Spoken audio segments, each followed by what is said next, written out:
Jesus Cristo é a única esperança. Esse é o nosso tema de missões nacionais. Ele é o Deus de toda esperança. A nossa esperança está firmada, a nossa esperança está embasada nele, está alicerçada nele, está firmada nele. E é por isso que nós sempre cantamos com muita firmeza: em nada ponho a minha fé, senão na graça de Jesus. Nossa fé está firmada no Senhor.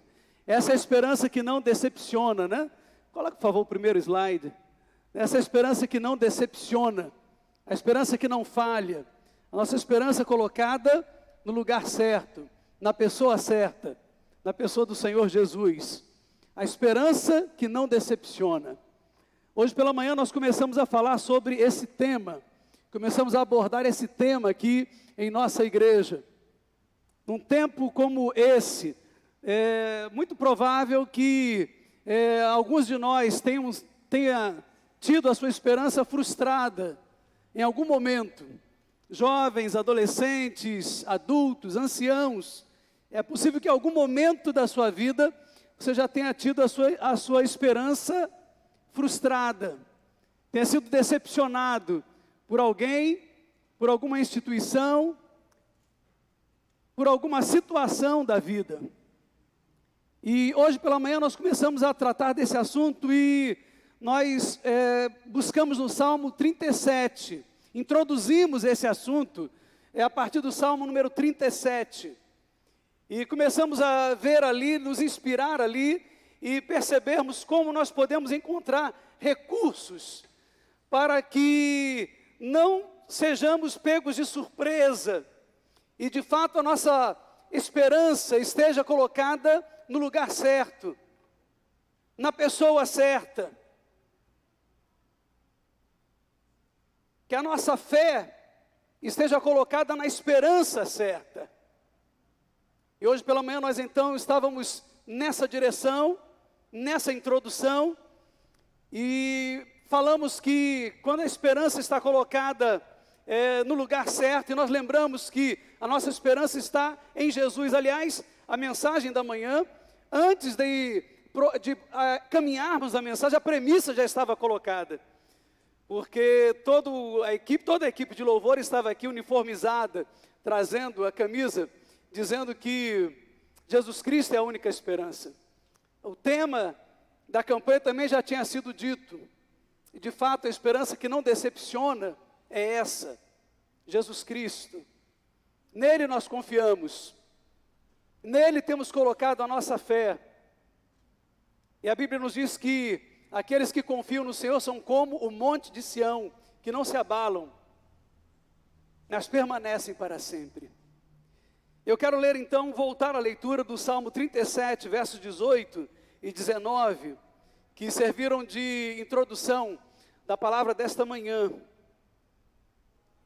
Quero ler com os irmãos esse texto bíblico. Vamos ler todos juntos? O Senhor cuida da vida dos íntegros, e a herança deles permanecerá para sempre. Em tempos de adversidade, não ficarão decepcionados. Em dia de fome, desfrutarão fartura. Amém. Não ficarão decepcionados. O Senhor cuida da vida dos íntegros. O Senhor cuida da vida dos justos. Você se localizou aí, você se identificou aí, o Senhor cuida da sua vida. E diz o texto bíblico que nos tempos da adversidade o justo não será decepcionado.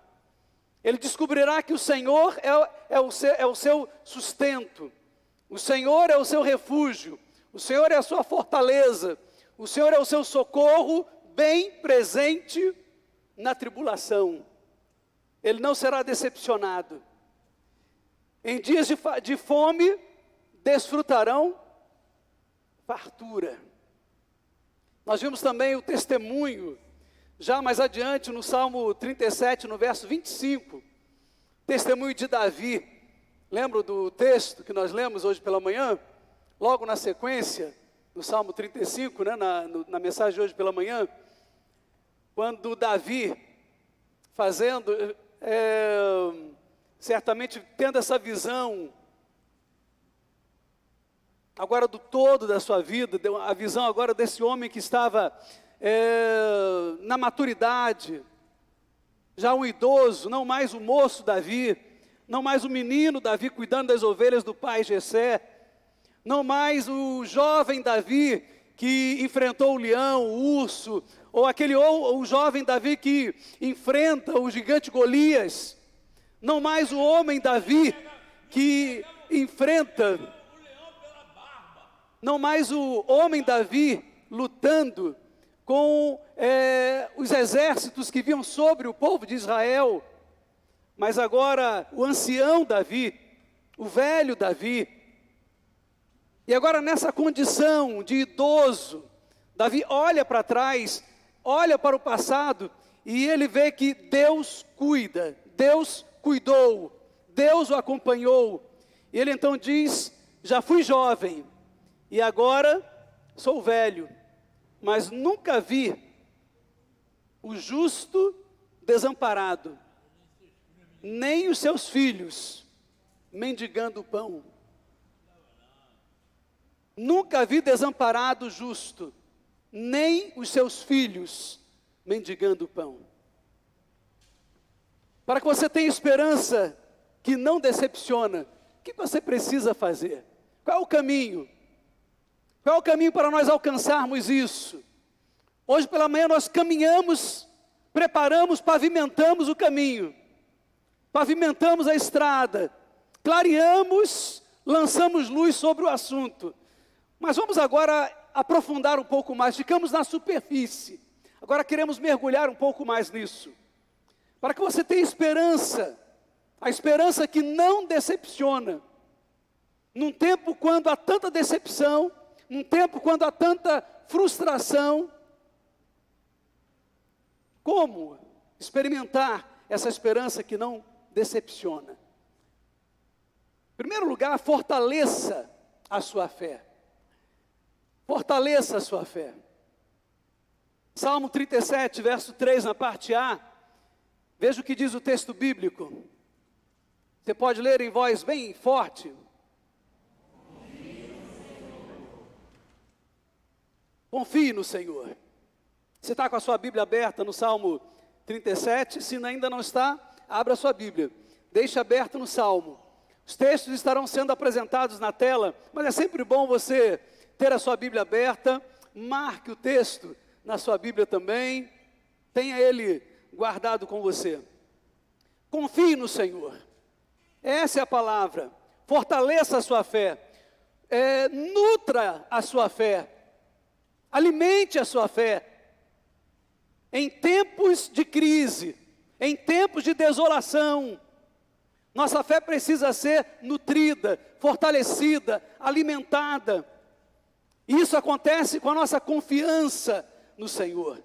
Então você tem que fortalecer a sua fé para que ela possa atravessar esse tempo de sequidão, para que ela possa atravessar esse tempo de estio, de estiagem, esse tempo de adversidade. Hoje foi melhor do que ontem, então louve a Deus por isso. Hoje foi um tempo em que você foi vitorioso, então agradeça a Deus. Venceu esse tempo, atravessou esse tempo. Agradeça a Deus porque você chegou até aqui. Chegamos até o dia de hoje, tantas situações, olhamos para trás, oramos para tudo que aconteceu durante esse tempo de adversidade, de pandemia, e você chegou até aqui. Então é tempo de você dizer, até aqui nos ajudou o Senhor. É tempo de você dizer, grandes coisas fez o Senhor por nós, e por isso estamos alegres. Não é verdade? Isso alimenta a nossa fé, alimenta a nossa confiança no Senhor. Confie no Senhor, alimente a sua fé, fortaleça a sua fé. Esse tempo de adversidade, nós somos provados realmente. Então abasteça a sua fé. Qual é a forma mais prática de fazermos isso. Como de modo muito prático nós fazemos isso? Estando na celebração coletiva, ou seja, vindo à igreja, participando do culto, nós estamos contribuindo para que a nossa fé seja fortalecida. Quando nós deixamos de frequentar a igreja, esse tempo da pandemia tem sido realmente muito complicado, duro, difícil para muitos crentes, porque esse é um tempo quando fomos obrigados, muitos, a ficar em casa, a nos afastarmos, e acaba sendo também um tempo para muitos de esfriamento. O distanciamento promove isso, ocasiona isso. Mas agora nós percebemos que é tempo de voltar, de começar a voltar. A brasa, quando ela é afastada do braseiro, ela vai perdendo a incandescência, perdendo o calor, e daquela cor avermelhada, bela, fulgurante, forte, começa então a ficar cinzenta, até ficar preta, completamente preta, até que finalmente acabou o calor, acabou o fogo que ali existia, esfria.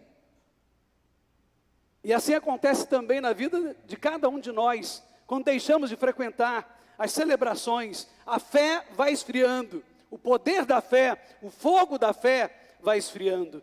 Nós podemos alimentar também a nossa fé, orando, lendo a palavra de Deus, dando bom testemunho, lendo livros que edificam, fazendo coisas que edificam através do entretenimento. Ontem nós tivemos a oportunidade aqui de participar do culto jovem aqui na igreja. Que momento lindo, que grupo lindo de jovens participando aqui daquele momento de celebração.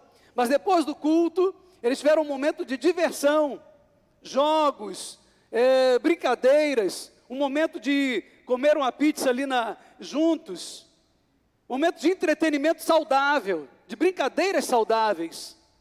Como isso contribui, como isso ajuda. Enfim, coisas que abasteçam você, coisas que supram as nossas necessidades, ou seja, encher o tanque, coisas que nos ajudam a fortalecer a fé, e não algo que distraia você, algo que de alguma forma contamina ou prejudica a sua fé.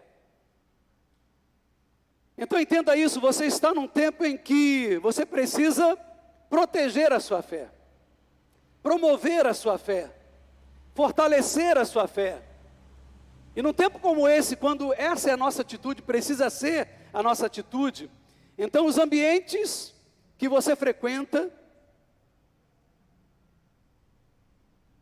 devem trabalhar nessa direção, ou seja, precisam cooperar com esse propósito. Os livros que você lê precisam também trabalhar, cooperar com esse propósito de fortalecer a minha fé, de me manterem assim firmes a minha fé. As pessoas com as quais eu me relaciono, com as quais eu convivo, que nutrem a minha vida, devem estar nessa mesma vibe, ou seja, nessa mesma direção, de contribuir de alguma forma para fortalecer a minha vida espiritual. Os ambientes que nós frequentamos, ou seja, você precisa fortalecer a sua fé. Por quê? Porque o mundo jaz no maligno, não é isso? O mundo jaz no maligno. E tem gente que vive nesse mundo pensando que o diabo, no final das contas, vai se converter. No final das contas, ele vai se converter. Mas eu quero dizer a você que isso não vai acontecer. Isso não vai acontecer. A nossa morada eterna não é aqui. Não acontecerá aqui. Essa ordem, essa era, já está passando. Deus está fazendo então, a palavra de Deus nos diz que Ele já está preparando, Jesus já foi preparar uma morada para nós, e o Senhor já está fazendo uma nova terra, um novo céu, para todo aquele que crê. Deus está preparando um novo céu e uma nova terra. E essa fé, é essa fé que nos leva para a eternidade. E nós estamos aqui para cumprir, enquanto aqui estamos, para cumprir um chamado, para cumprir uma missão, para completar toda aquela obra que um dia Jesus, antes de voltar para o Pai, Ele nos entregou. E enquanto não vamos para lá, enquanto não chegamos lá, não chegamos e tomamos posse do lugar que Jesus disse, foi preparar para nós ficamos aqui vivendo pela fé. Vivemos a nossa fé aqui. Então coloca um filtro na sua mente. Então coloca um filtro no seu coração. Seja seletivo. Seja seletivo. Para que você tenha uma esperança que não decepciona. Coloque a sua esperança no lugar certo. E fortaleça a sua fé. Fortaleça a sua fé. Confie no Senhor. Coloque a sua confiança nele. Para que você tenha uma esperança que não decepciona. Em segundo lugar, nós aprendemos também com Davi no Salmo 37, versículo 3, na parte B, seja solidário. Você pode ler o texto bíblico? Salmo 37, verso 3.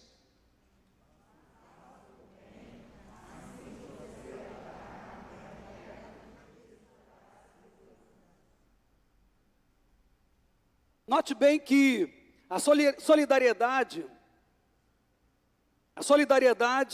fruto da fé, resultado da fé, de uma vida transformada, de uma vida que teve um encontro com Deus, ela é mandamento de Deus, é ordem de Deus.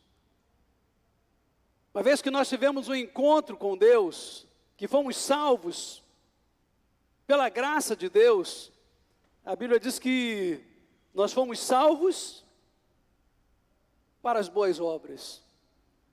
Há um mandamento de Deus nessa direção. Não é um bem social, não é uma questão de um bem social, não é uma questão de ser politicamente correto, não é aquilo que o pessoal prega por aí, no mundo hedonista, que diz, você tem que fazer o bem. E muitas vezes até fazer o bem com aquele peso da consciência. Tenho que fazer o bem porque eu sou bem, então eu tenho que fazer. Para não parecer que eu não sou politicamente correto. Espera aí, mas que bem é esse? Pregado nessa linha de pensamento, pregado pelo mundo lá fora. Então vamos entender isso. Do contrário, nós podemos estar tomando um caminho muito equivocado. Quando nós pensamos sobre esse bem, ou esse bem que é feito no mundo, esse bem que é pregoado no mundo hedonista lá fora, vale perguntar, Jesus está nesse negócio? O propósito, o motivo, a motivação do bem tantas vezes feito. Na verdade, Jesus está nesse bem. Do contrário, nada é tão bom se não tem Jesus. A motivação está equivocada. Nada é efetivamente bom se Deus não está no centro. Então entenda, isso não é simplesmente bem social. Você confia no Senhor e faz o bem. Essa é a ordem. Nós confiamos em Deus, nós temos uma experiência com Deus, que Jesus está no nosso coração, porque temos uma experiência com Deus, nós somos motivados a fazer o bem. Aí você é solidário. Aí com a sua profissão, onde quer que você esteja, você faz o bem. Cada um na sua realidade profissional, no seu lugar de serviço, cada um na sua realidade, você floresce. Você floresce onde você foi plantado. Você entrega aquilo que você recebeu primeiro. A Bíblia nos diz que nós amamos, por quê? Porque Ele nos amou primeiro. A motivação do bem que nós fazemos é porque um dia alguém fez algo por nós. Na verdade, um dia nós fomos amados. E o amor de Cristo, qual é o efeito dele sobre nós? O amor de Cristo nos constrange. Alguém nos amou. Alguém entregou a sua vida por nós. Alguém pagou o preço por nós. E a resposta, além da entrega da nossa vida a Ele, é fazer o bem. Nós fazemos o bem, nós somos solidários, porque Jesus foi solidário conosco, subindo a cruz. Ser solidário não é uma questão então de ser bom, também na Bíblia, é uma questão de ser obediente. Jesus nos manda amar ao próximo como a nós mesmos. E nós não fazemos porque temos interesse. Essa é uma questão importante, quando nós tratamos desse ponto, dessa questão, dentro da igreja cristã. Nós não fazemos o bem porque temos interesse. Note bem, a fé cristã é diferente, muito diferente. Como nós não cremos em reencarnação, nós cremos em ressurreição, isso muda tudo no cenário, muda completamente o foco.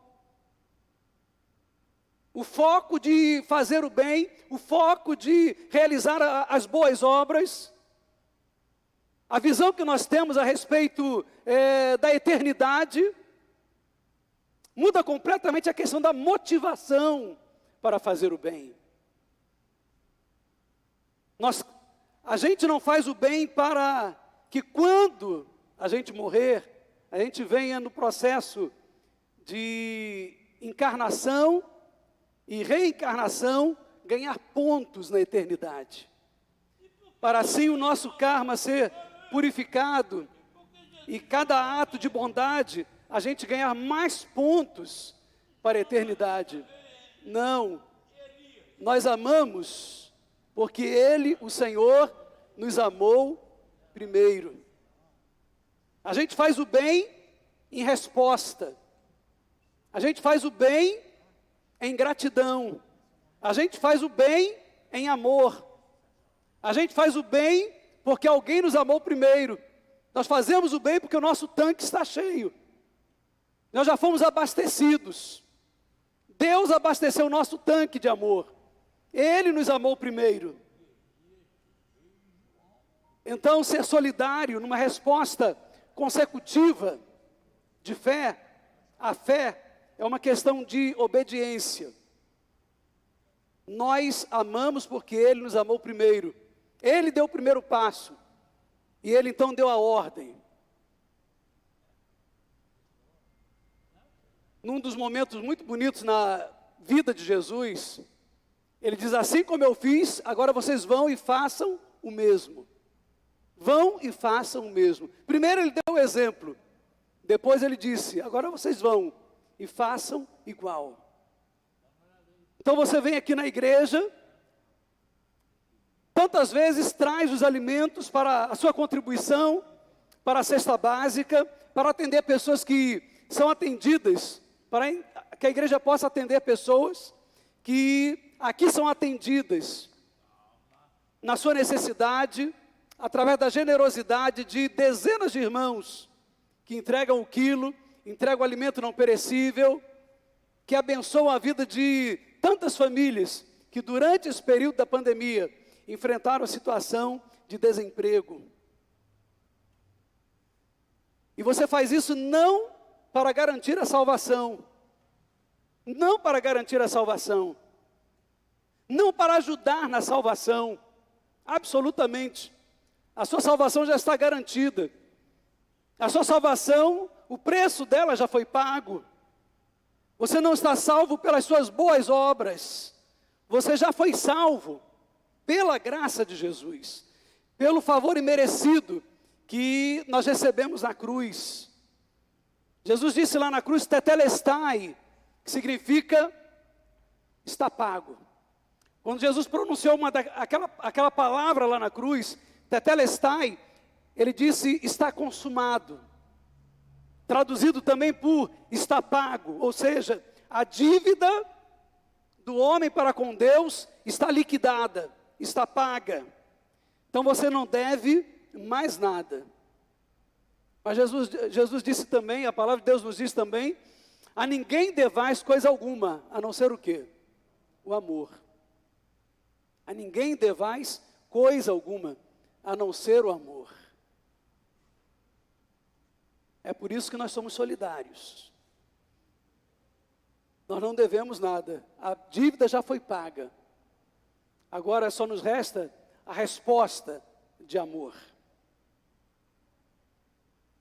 E você entende então que foi tão abençoado por Jesus, foi tão ricamente abençoado pela graça de Jesus na cruz, que você encontra a sua alegria em abençoar outras pessoas, que você encontra a sua alegria em ser solidário, que você encontra a sua alegria em doar, em se doar muitas vezes. Então você abre o seu coração e reparte aquilo que você tem. Reparte aquilo que está na mesa. Reparte aquilo que está no armazém da sua casa, no armário, na despensa da sua casa. Você reparte a sua oração. Você reparte o seu coração. Você reparte a sua vida. Então, para que você tenha uma esperança que não decepciona, nutra a sua fé. Confie em Deus. Mas a Bíblia diz também no Salmo 37, seja solidário, ou seja, faça o bem, assim você habitará na terra e desfrutará segurança. Mas ainda, terceiro lugar, para que você tenha esperança, uma esperança que não decepciona, descanse nas intenções do Pai. Ou seja, descanse na vontade de Deus. Descanse na direção de Deus. Veja aí o que diz o Salmo 37, no verso 4. Você pode fazer a leitura do texto bíblico?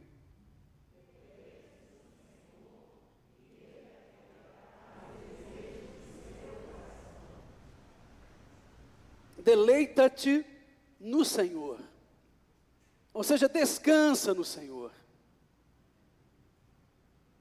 Tranquilize-se no Senhor, fica bem, relaxa, confia. Coisa ruim, meus irmãos, é trabalhar, é viver na desconfiança. Coisa ruim é viver desconfiado de tudo, de todos, do próximo passo, do que vai acontecer ali na próxima esquina, do que pode acontecer no dia seguinte. Viver o clima de desconfiança é terrível. Sem confiança não há entrega plena. Quando desconfiamos, não conseguimos nos entregar completamente naquilo que nós estamos fazendo, no lugar onde nós estamos. E Deus espera de você uma entrega plena. Como você vai dar uma entrega plena a Deus se você não confia nele plenamente? E ele então diz: deleite-se no Senhor, ou seja, descanse no Senhor. Confia no Senhor. Confia no Senhor. Entregue-se plenamente a Ele. A tradução melhor seria essa: confie plenamente nele. E Deus espera de você essa entrega plena. A vida cristã é uma entrega. A vida cristã é uma entrega. A palavra de Deus está dizendo então: deleita, entrega, confia. Aí você recebe aquilo que você está esperando de Deus. Aí você recebe a bênção de Deus. Não tem como você receber a bênção primeiro e descansar depois. Não é receber a bênção primeiro e depois confiar em Deus. Receber primeiro a resposta e depois então acreditar, confiar, descansar, deleitar-se depois. Você descansa em Deus primeiro. Você confia nele primeiro. Você primeiro relaxa, acalma, aquieta o seu coração, crendo, confiando crendo, confiando que Deus está no controle, que o Senhor está sentado no seu trono. Deus é um bom Pai. Deus é um bom Pai, não duvide disso. Deus é um bom Pai. Você se lembra do seu pai? Você pode se lembrar do seu pai? Você se lembra de como ele cuidava de você? Você se lembra de como ele procurava providenciar aquilo de que você tinha necessidade? Providenciar para que nada faltasse na sua casa? Providenciar para que você fosse uma pessoa feliz, que tivesse tudo que você precisava no tempo que você precisava? Deus está no controle. Deus está no controle. Se em algum momento alguém talvez tenha tido uma experiência, meu pai não foi assim um pai muito legal, mas eu quero dizer a você que Deus é um bom pai. Ele é a figura do bom pai. E esse bom pai, ele está no governo. Ele está no controle de todas as coisas. E no tempo certo, ele agirá. Descanse, porque ele está trabalhando. Descanse, porque ele está vendo. Deus vê a gente quando nós choramos. Deus vê você quando você chora. E a Bíblia diz que ele recolhe as suas lágrimas. Você já leu isso na Bíblia? Está escrito. Salmo 56, verso 8. Diz lá que Deus nos vê quando choramos, ele recolhe as nossas lágrimas no seu odre. Odre na Bíblia é para quê? Para que serve o odre na Bíblia? Para guardar o quê? Para guardar o quê, o odre? Hein? Vinho. Para guardar vinho. A lágrima é o quê? A lágrima é o quê? Água, né? Lágrima é água. Salgada, né? Mas é água. Você pegar e provar é meio salgadinha, né? Primeiro milagre de Jesus, qual foi? Ele transformou a água em vinho. E ele recolhe as nossas lágrimas no seu odre. E quando Jesus transformou água em vinho naquela celebração, naquele casamento, na verdade o que aconteceu ali, aquele primeiro milagre de Jesus, quando ele transforma a água em vinho, simbolicamente, na verdade, ele estava transformando ali, ele estava mudando o cenário. O cenário de falta, ele transforma para um cenário de abundância. Aquele cenário de escassez, ele traz agora para um cenário de fartura. O cenário de tristeza, porque na tradição dos judeus acabou o vinho, acabou a alegria. Acabou o casamento, acabou a festa. No cenário de tristeza, ele restaura a alegria. Veja aí o propósito de Deus, quando o salmista diz que ele recolhe as minhas lágrimas no seu odre. Que ensino, que aprendizado, que mensagem nós temos aqui. Deus quer pegar as nossas lágrimas de tristeza e recolher no seu odre e transformar em alegria, em vinho novo, numa nova situação. O estado de sequidão, de estio, num tempo de florescer, num tempo de verdejar. A ilustração do primeiro slide, né, que nós temos lá da mensagem. Os galhos secos florescendo. Os galhos secos dando frutos. Um tempo de decepção, um tempo de frustração, um tempo de tristeza, de morte, de desolação. E Ele quer transformar agora num tempo novo. Nós falamos hoje pela manhã que depois de tempos de desolação, depois de tempos de grandes depressões na história bíblica, mas também na história nos Estados Unidos, na América e também na Europa, depois de grandes crises, de grandes depressões, sobreveio também grandes avivamentos na vida do povo. E nós cremos que esse tempo pode ser véspera de um grande avivamento na história. Um grande avivamento está para sobrevir na igreja de Jesus. E nós podemos perceber que já há um movimento tão especial acontecendo nas igrejas nesse momento. No Brasil, fora do Brasil também, nós ouvimos notícias disso. Em nossa igreja algo interessante aconteceu, falamos hoje pela manhã, quando a igreja promoveu os 21 dias de jejum e oração, alguns meses atrás, quando nós tínhamos pela manhã reuniões maiores nas manhãs de oração, de jejum e oração, do que em muitos cultos já havidos na igreja nos domingos. Alguns dos melhores cultos de domingo na igreja.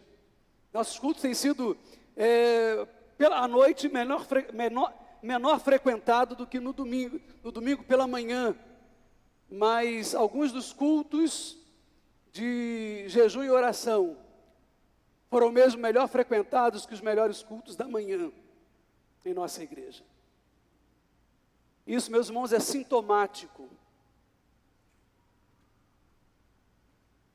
Josué capítulo 3, verso 5, aquele homem de Deus dizia: santificai-vos, porque amanhã fará o Senhor maravilhas no meio de vós. Então, se você tem a sua fé firmada no Senhor, acredite que o Senhor vai transformar o seu pranto em riso, a sua tristeza em alegria, o seu deserto no oásis e em campinas verdejantes. Mas você tem que atravessar, você não pode parar, você precisa avançar. Não pare no meio do caminho. Eu estou muito triste. Eu perdi fulano, perdi Beltrano, aconteceu isso, aconteceu aquilo outro. Não pare no meio do caminho. Não dê lugar à depressão, não dê lugar à tristeza. Mas avance. Você não pode parar. Lembre-se que o Pai do céu está cuidando de tudo. O Pai do céu está no controle. Ele está no controle de tudo. Ele está sentado no seu trono. Ele tudo vê. Tudo vê. E lembre-se que Ele recolhe as suas lágrimas no seu odre. Naquele lugar onde se recolhe vinho. Ele recolhe as suas lágrimas. E Ele vai fazer um vinho novo ali. Amém? Amém. Descansa no Senhor. Nada escapa dos seus olhares. Descansa no Senhor. Espera nele. E no Salmo 37, verso 5, ele vai dizer: entrega o teu caminho ao Senhor. Confie nele. E Ele agirá. E Ele agirá. Essa é a receita que Davi coloca. Esse é o caminho que Davi coloca diante de nós. Você quer experimentar isso com Deus? Você quer experimentar de fato uma esperança que não decepciona? Chega esse momento no Salmo 37, então, que Davi, ele decide sumariar. Ele decide então dizer tudo de uma vez só. Entrega o teu caminho ao Senhor. Confia nele. E não tenha dúvida que Ele vai agir. Que Ele vai fazer. Que Ele tudo fará. Você quer experimentar isso? Você quer experimentar o agir de Deus na sua vida? Você quer experimentar o mover de Deus na sua vida? Você quer experimentar uma vida nova com Deus, o vinho novo na sua vida? Esse é o momento de fé, sobretudo. Esse é o momento de dar um passo de fé. A palavra de Deus nos diz, e a palavra também de Davi Davi escreve aquele salmo, Salmo 23, ele diz: o Senhor é o meu pastor e nada me faltará. E é uma expressão de confiança muito grande, muito grande. Ele diz que eu já escolhi o Senhor como meu pastor, eu já escolhi o Senhor como o Deus da minha vida, e eu estou certo, confiante de que de nada eu terei falta. Mas só pode dizer isso, de nada eu terei falta, nada me faltará, quem primeiro faz essa decisão, quem primeiro elege o Senhor como pastor de sua vida. Eu gostaria então de nessa noite desafiar você a tomar esta decisão, corajosamente, dar esse passo em sua vida, com coragem, com determinação, você dar esse passo definitivo na sua vida. Você quer fazer isso? Eu gostaria então de, através de um passo muito simples, através da oração, da entrega, convidar você a fazer isso. Onde você está? Como você está? Nesta noite, você pode então tomar posse dessa esperança que não decepciona. Onde você tem colocado a sua esperança? Em governos, em autoridades, em situações, no poder financeiro, na sua intelectualidade, nos seus cursos, na sua capacidade pessoal.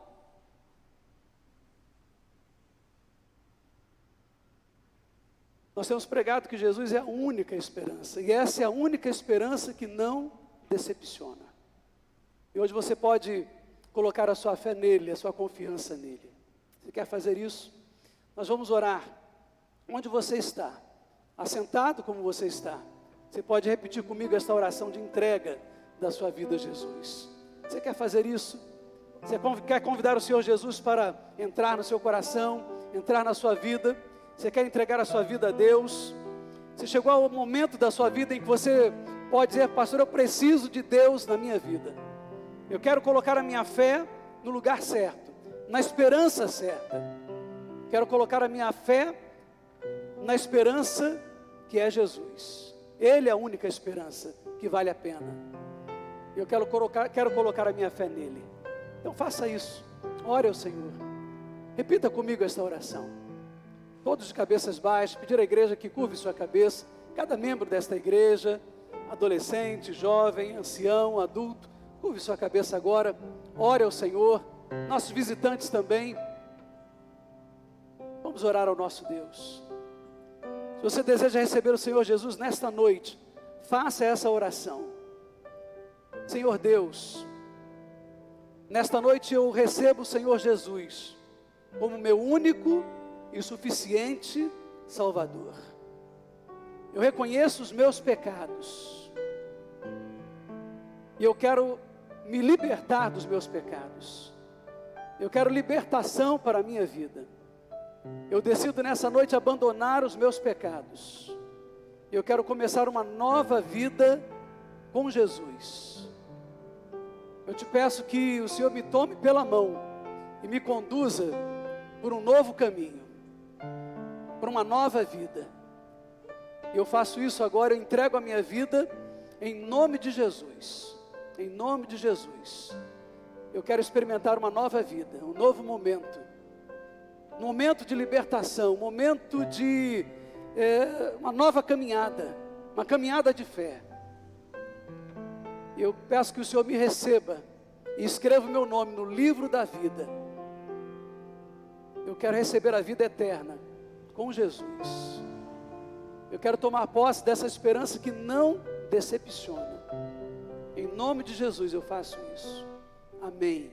Amém. Enquanto a igreja toda está orando, toda a igreja está orando, gostaria de perguntar aqui nesta noite, alguém que nesse momento fez esta oração de entrega, pode levantar a sua mão bem alto. Eu gostaria de orar por você, agradecer a Deus pela sua decisão. Alguém que nessa noite fez esta oração, pode levantar bem alto a sua mão. Nós queremos orar agradecendo a Deus pela sua vida. Deus abençoe aqui na frente essa moça. Graças a Deus.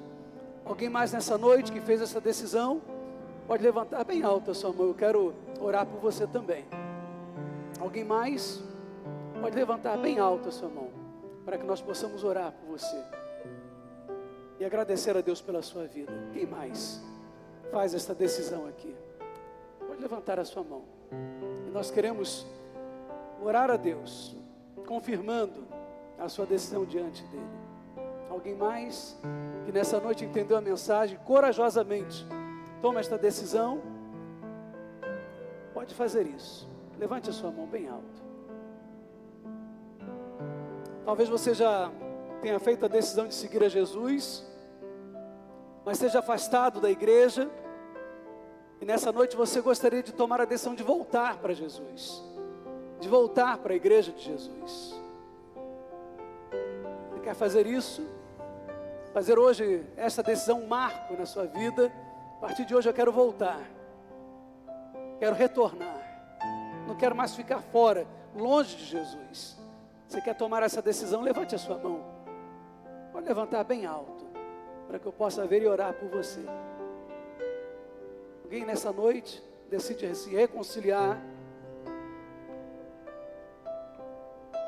ou se já aceitou Jesus, mas nessa noite decide pedir o seu batismo, pode levantar a sua mão também. Mas eu quero pedir o meu batismo, confirmar a minha fé. Nós vamos orar ao Senhor. Nós vamos orar ao Senhor. Vou pedir àquela jovem que se levantou a sua mão, que fique em pé onde você está. Nós queremos orar nesse momento. Vamos orar ao Senhor. Pai querido, louvado, engrandecido seja o nome do Senhor. E nós te louvamos, bendizemos, ó Deus, por esta vida preciosa. Esta vida preciosa pela qual o Senhor Jesus entregou-se na cruz do Calvário. Nós queremos te suplicar, ó Deus, a tua bênção, o teu cuidado, a tua proteção sobre esta vida tão querida. Pai querido, nós te pedimos a tua direção. Sabemos, ó Pai, que o diabo, nosso adversário, anda bramando como leão, buscando a quem possa tragar. E nós pedimos, ó Pai, o teu cuidado sobre ela, o teu livramento sobre ela. Manda, Senhor Deus, o leão da tribo de Judá, o Senhor Jesus, para que esteja cuidando dela, velando por ela. Que os teus anjos estejam ao redor dela, cuidando também. Que ela experimente crescimento espiritual na tua casa, e dela jamais se afaste. Ó Deus querido, toma conta, zela, vela por esta vida, Senhor Deus. No nome de Jesus nós oramos, agradecidos, na certeza, Pai, que nesse momento há uma festa no céu. A tua palavra nos diz que há uma festa no céu, mas nós queremos também testificar, queremos testemunhar que há também festa aqui entre nós. Há uma festa aqui nesta igreja, há uma festa aqui na terra, pela decisão aqui tomada nesta noite. Em nome de Jesus nós oramos. Em nome de Jesus também aqui nós celebramos com júbilo por esta decisão e pela salvação. Em nome de Jesus. Amém. Amém. Deus seja louvado.